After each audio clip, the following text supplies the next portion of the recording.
సాల్మాన్ అన్న ఇక్కడ కూటం పెడతానన్నాడు. వినండి బాగా, సాల్మాన్ అన్న ఇక్కడ కూటం పెడతానన్నాడు. సామాన్యమైన విషయమా సోదరులారా? ఈ సామాన్యమైన విషయం కాదన్న వాళ్ళు చేతి ఎత్తండి. దేవునికి స్తోత్రం కలుగును గాక. నాకు ఆశ్చర్యమే, సాహసం చేస్తున్నాడని లాస్ట్ ఇయర్. కానీ మీకు తెలుసా, ప్రతికూల పరిస్థితులు వచ్చినాయి. చివరికి మందిరం కూడా తొలగించబడే, చర్చిలో ఆరాధన జరపలేని పరిస్థితి వచ్చేసింది, కఠినమైన పరిస్థితి వచ్చేసింది. ఇప్పుడు ఏం చేయాలి? చర్చి తొలగించబడింది, మళ్ళా పునర్నిర్మాణం చేయడానికి సగం పడ వర్క్ జరిగి అట్లా ఆగింది. అక్కడ ద్వారాలు ముయ్యబడ్డట్టుగా అయిపోయింది పరిస్థితి. ఇప్పుడు ఏం చేయాలి?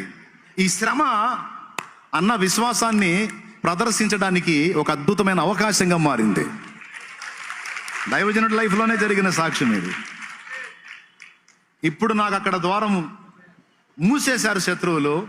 అయితే ఇప్పుడు నేను నా విశ్వాసాన్ని ప్రదర్శించడానికి నాకు ఒక అద్భుతమైన అవకాశం దొరికింది. ఒక ద్వారం ముయ్యబడితే నాకు 7 ద్వారాలు నా తండ్రి తెరుస్తాడు.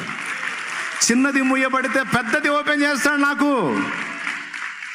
అని ఈరోజు ఉమర్ ఫంక్షన్ హాల్ని ఫిక్స్ చేసుకున్నాడు. దేవునికి స్తోత్రం కలుగును గాక.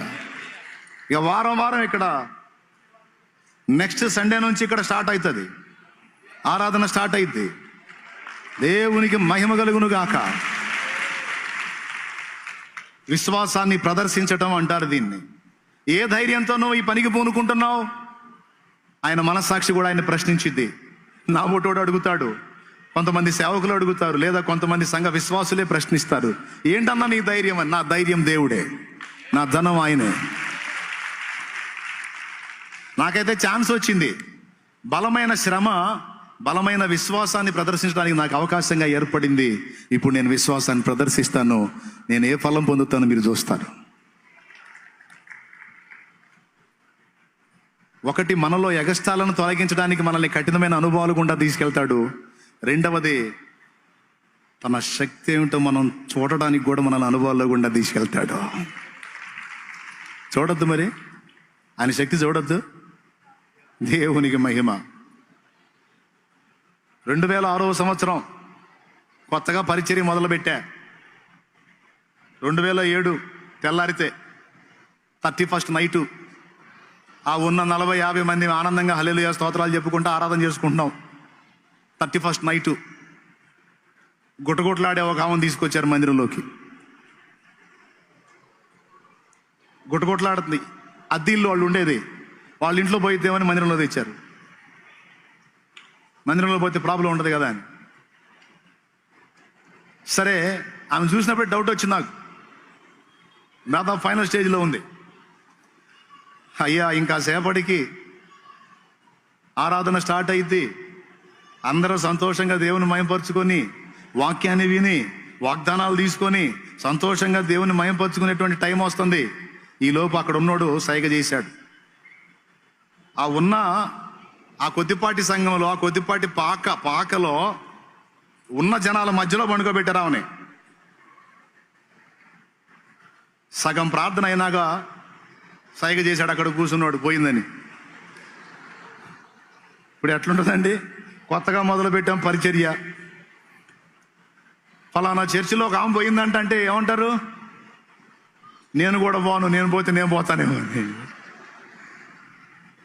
బ్యాడ్ టాకింగ్ వెళ్ళింది కదా. ఇక నాకు టెన్షన్ స్టార్ట్ అయింది, గందరగోళం అయిపోయింది నా పని. అయితే ఆ గొప్ప సమస్య గొప్ప విశ్వాసాన్ని ప్రదర్శించడానికి అవకాశంగా నాకు దొరికింది. ఇంకేం మాట్లాడలా. అర్జెంటుగా ఆమెను బయటికి తీసుకెళ్ళండి అని అనలా. అర్జెంటుగా ఆమెను బయటికి తీసుకెళ్ళండి అనలా. అందరూ మోకాళ్ళు వేయండి ప్రార్థన చేద్దామని మోకాళ్ళు వేసాం. మీరు నమ్మండి నమ్మకపోండి, గట్టిగా 20 నిమిషాలు కాస్త అటు ఇటుగా ప్రార్థన చేశాం. చెయ్యండి ప్రార్థన, ఆమె పోయిందంటే పరిచర్య ఆగిపోయింది, చెయ్యండి ఆమె బతకాలని ప్రార్థన చేయండి అని కేకలేసాను నేను. ఇక వాళ్ళు ప్రభువా అని మొదలుపెట్టారు, గందరగోళంగా ప్రార్థన చేయటం మొదలుపెట్టారు. 15 నుంచి 20 నిమిషాల ప్రార్థన జరిగింది. కళ్ళు తెరిచి చూసి అతనికి వెళ్ళి మళ్ళా సైగ చేశాడు. ఏమన్నా తెలుసా? కళ్ళు తెరిచిందని. చచ్చిపోయిన మనిషి బతికింది.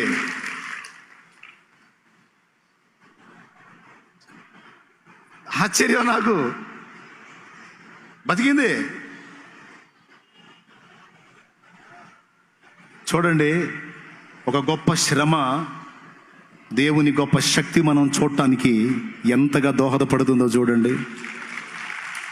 ఈ కఠినమైన శ్రమల గుండా తీసుకెళ్తూ నీలో ఉన్నటువంటి దేవునికి నచ్చని దుర్గుణాలను తొలగిస్తూ, రెండవది తానేంటో నీకు రుజువు చేసుకుంటూ సాగిపోతాడు. ఒక దశకు వచ్చేటప్పటికి నువ్వేమంటావో తెలుసా? ఇన్ని సంవత్సరాలు నేను ఆయనతో నడుస్తున్నా, ఆయన ఏందో నాకు తెలుసు అనగలుగుతావు నువ్వు. జార్జ్ ముల్లర్ అన్నాడు, 51 సంవత్సరంగా నేను ఆయనతో నడుస్తున్నా, ఆయన ఏందో నాకు తెలుసు, నువ్వు పోయి చూసుకోపోవాయా. మంచు లేదు గించు లేదా. దేవునికి మహిమ.